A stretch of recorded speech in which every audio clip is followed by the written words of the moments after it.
Dario Saric did not stay in Marine. He's coming to Philadelphia. He's coming to King's Landing.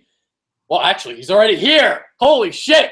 Kyle Gaffner is here. I'm Adrian Fedque. He's signing with the Sixers tomorrow. This is so exciting, man.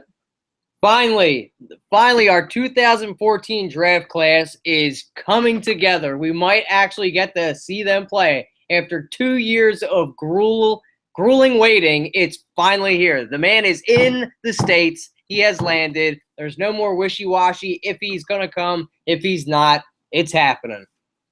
Yeah, a Croatian newspaper reported back in late June that he was coming over after the Olympic qualifiers. And then there were some other reports about him maybe having some second thoughts. But today he clarified, he said the reason why he's coming, why he came, is, well, he wasn't going to stay away from his word. So he had until July 17th, whether or not he wanted to use that option to stay with his Turkish club that I'm not going to try to pronounce. So he's here. He's going to play, and I can't wait. And he won the FIBA tournament MVP, too. So Croatia is going to be in Rio. Yeah, he was one of the main reasons they went pretty far last year, too, because of him. He was one of the best players in Europe. And it was kind of like almost like a soap opera almost with Saric. It's like with this back and forth, is he going to come? You didn't know which report to believe. And then it was like they got you all excited, like, oh, he's definitely going to stick to his word. He's coming. And then another report came out saying, oh, he wants to stay and make more money over here in Croatia or Turkey, I mean. So it was like, thank God you're finally here. And he's going to be playing with Ben Simmons. So that's another thing to look forward to this year for the season. Yeah, and I'll tell you what, Olympics are going to be around right around the corner. I'm not watching the U.S. I'm watching fucking Croatia. Yeah, I'm excited to see what he's going to do. And I think he's going to play for the team, right? He's obviously going to play. Yeah, obviously. Yeah, he's definitely – I would think so. Like, shit. Just don't get the Zika virus. Yeah, stay away. I feel like that's a lot of the reasons why a lot of those NBA guys aren't going to Rio. There's people getting robbed and looting, and there's the Zika virus. Yeah. It's crazy, though, man. Like, Brazil's been hosting a lot of shit. They had the World Cup there 2 years ago. Now they got the Olympics. All right, so let's talk about our front court and our big men and all the big men that we have. You got Simmons. You got Saric. You got Embiid. You got Noel. And Okafor. So 5 guys. You got to divvy up the minutes. What do you think they're going to do? I mean, Colangelo said yesterday that he's not comfortable having all these big men on the roster. And he reaffirmed that status today on Sirius XM radio. Yeah, there's going to be definitely a trade because he reassured it today when I listened to 94.1 on the way home. He's not happy with this roster. He wants to make a move. Now, definitely that Saric is over here. It's just more of a logjam. And don't forget about Richaun Holmes. He's in that mix too. So that's even more. But it's interesting. He's going to see how fast he's going to get this done because I've heard a slew of things that he's had multiple offers from these guys. But he also said that he wasn't actively shopping Jahlil Okafor when I thought he was trying to get one of the 2 main big men because I think you'd get more for Okafor than you would for Noel. So I don't know if he's just, playing the media and trying to calm everybody down with this whole back and forth, but there's definitely a trade coming. It's just with who. Yeah.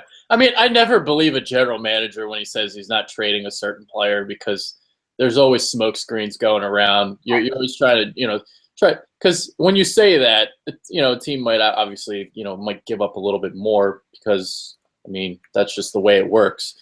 But, I'll believe it when I see it. We'll see what happens. I mean, it seems like somebody's going to be gone. And I would guess it's not Saric or Embiid or Simmons, so it's obviously going to be either Noel or Okafor. Yeah, and I would wait to even pull the trigger on this, as we've spoken before, because you don't know what you're going to get out of Embiid yet. Okafor is still a great piece to start building with, and Noel's got the great defense. But we didn't really do too much in free agency, so you really got to have to make this move. And now with Saric coming over here too, that's a little bit more of an exciting piece to add to the 2 guys that we have signed. But it's where is he going to go with this? like, we know you're showing your hand, but are you going to do a little bit more action? Who are you going to be starting to talk to? But now that he's here, I think it's going to be like the click of a finger. You're going to see a lot of rumors start popping up, more so than usual. Yeah. We'll see, man, because obviously they got to reach that cap floor, which they got kind of a long way to go to get there. Because I've made this point. I made this today on the Philly Influencer Facebook Live video that I did, that, it seems like there's some special kind of camaraderie between these big guys. You had Jahlil Okafor saying the other day, he's sick of these reporters, all this shit, and he wants to stay in Philly. Nerlens Noel kind of implied the same thing. So it seems like they're all getting along. Ben Simmons and Joel Embiid look like they're best friends in Vegas. So my idea is to do the Kentucky platoon system. This year is all about experimentation. This team's not winning more than 30, 35 games. It's not going to happen. This is not a playoff team. We can dream, we can hope, we can wish, but it's not going to happen. So I want to do a platoon system where you kind of have two guys on at a time. You have Simmons play majority of the minutes, and maybe you pair Saric up with Noel, and you have Okafor with Embiid. You start Okafor, Embiid, and Simmons together. That's after Embiid kind of gets his legs under him a little bit. So that's my thought process. See if it works out. Obviously, wait till the trade deadline, because if a guy gets hurt, teams are going to get more desperate. So you can actually pluck a little bit more if you wait. Yeah, and there's teams out there that are in need of big men. So they can play as hard as to get as they want. But if you're going to want a piece like a Jahlil Okafor or a Nerlens Noel, you're definitely going to be giving up something.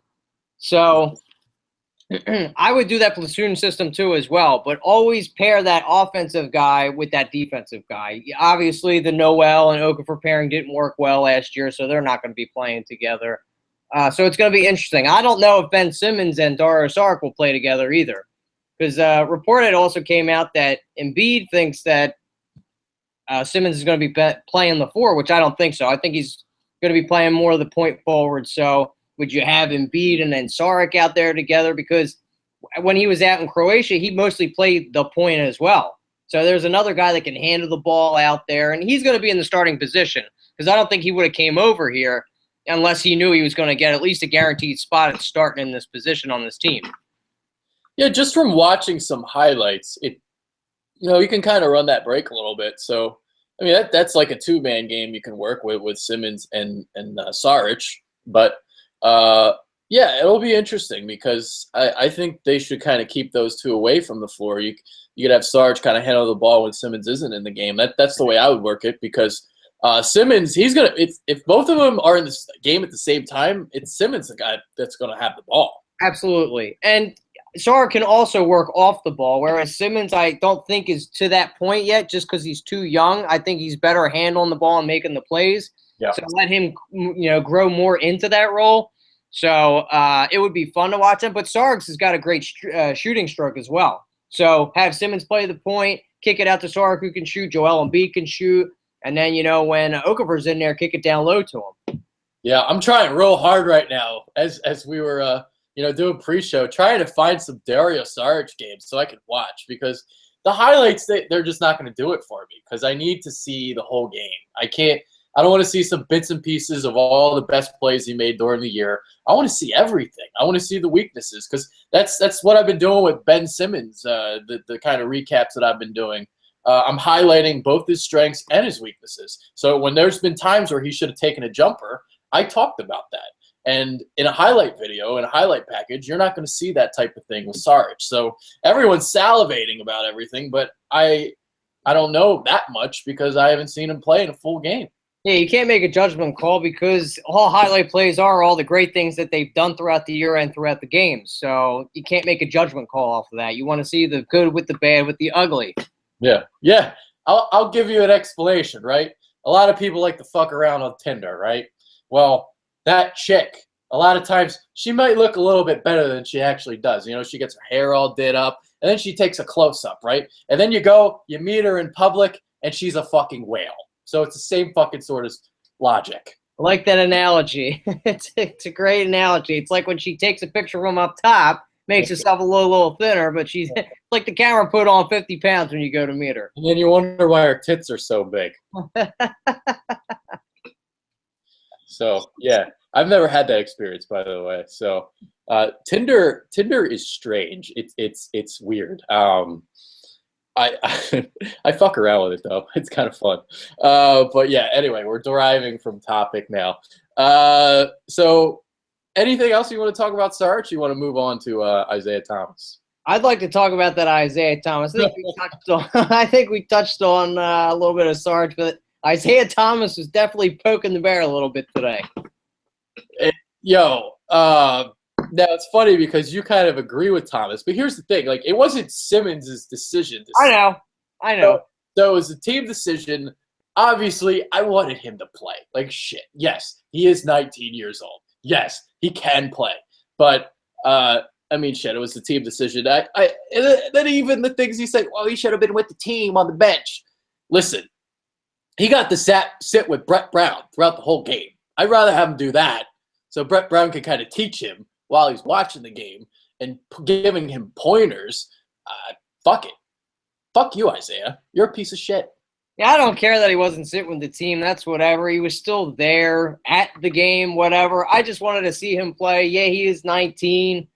I just wanted him to get, I was me being selfish, but I just hate the way they're having everything handled with baby gloves. It's like, first it's Joel, and now it's then it was Saric with the way they were talking with him. They weren't being aggressive enough. And now it's Ben Simmons not playing in these other games. It's like, I want to see more of Ben Simmons. Yeah, I'm going to be selfish about it. Let's see the man play. He's fun to watch. Nobody's going to watch those other games. Why are they even on ESPN? Put that crap on some channel nobody cares about, bro. Come on. Well, he didn't play again today, but it wasn't just Simmons that was out. Jeremy Grant didn't play. Nick Stauskas didn't play. Christian Wood didn't play. We'll get to Christian Wood in a second. So what they're doing, it's like the fourth preseason game in a football, the football slate preseason. They want to kind of get a better look at some of these other players, see what they kind of have. And I can understand that logic. But, yes, the selfish parts of us want to see Ben Simmons out there. Yeah, we do. And, yeah, but with football, at least the season's at least 3 weeks away. So you don't want anybody to get hurt. All the starters, they're gearing to go. We got to wait another at least 3 months for this guy to come out and start the season, the end of October. So it's like, let's get enough. But I love Isaiah Thomas. He always looks like this clean-cut guy. It's not really, starting shit or anything. And really, I hear he's a real agitator. He really gets to people. No, he's a fucking asshole. Yeah, that's what I've heard. But he doesn't look that way with the way he comes out with the big smile and everything. He's what he did with Michael Jordan back in the day. It's an arrogant smile. It's not like my smile when I'm smiling, I'm all happy and shit. He's a fucking piece of shit. He's the same guy that said Larry Bird was only portrayed the way he was because he was white.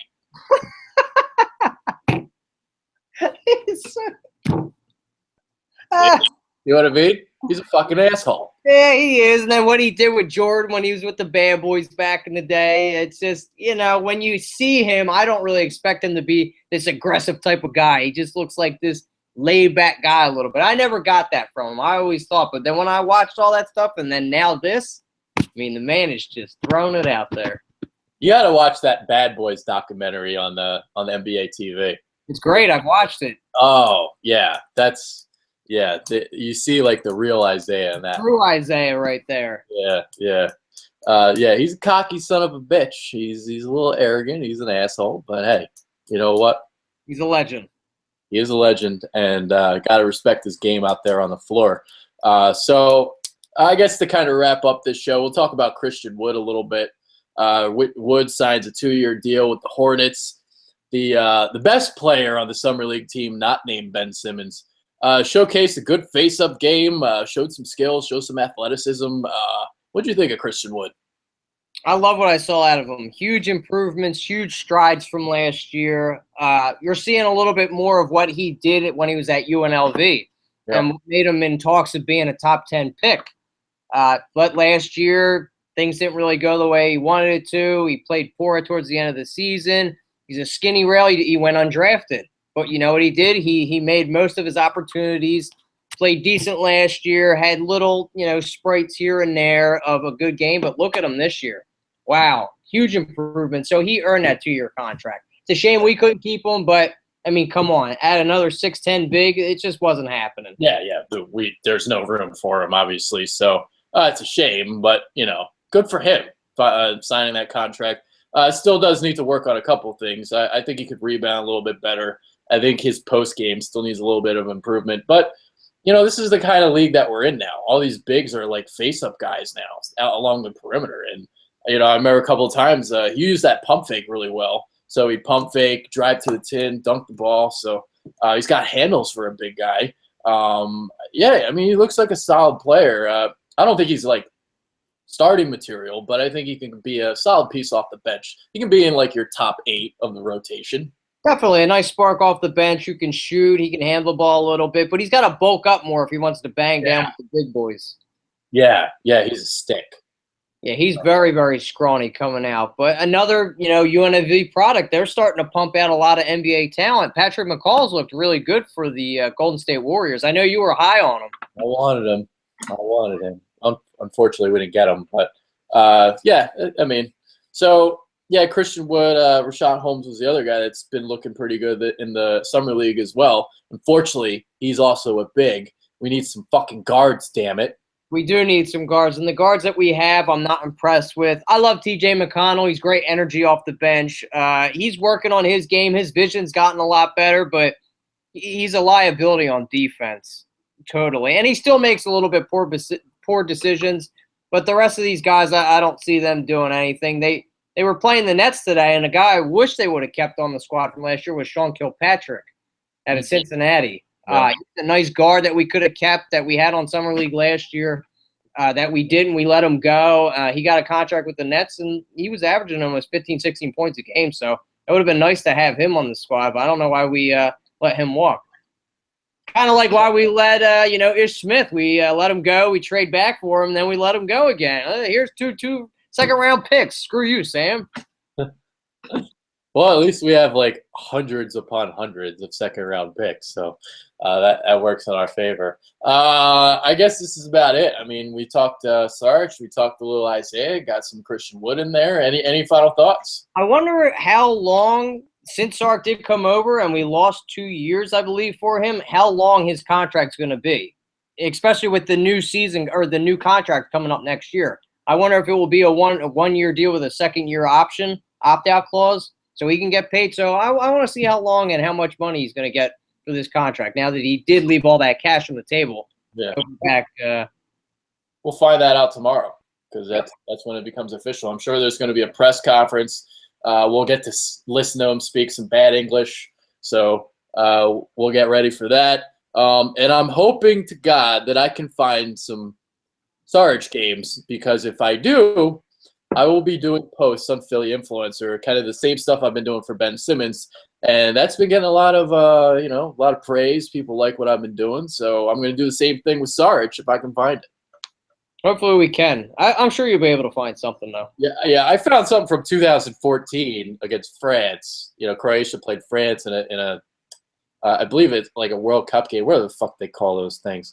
So, but that's 2014. So he's a different player now. He's 2 years older. We'll see. But I'll probably still watch it. But I want to find something from this year. I want to find something from maybe his Turkish club because Korkmaz is on that team too. Yeah. So that would be cool. That's the other news. Korkmaz, he's staying in Turkey this year. He's not coming home. We knew that because his buyout was too much. So it was going to cost him $1.6 million. There was no point in him coming over. Yeah. So, that about wraps it up here. For Kyle Gaffner, I'm Adrian Fedque. Hopefully you guys enjoyed. We got 3 videos tonight, so a lot to dig through. Hopefully you guys enjoyed it. Later. Peace.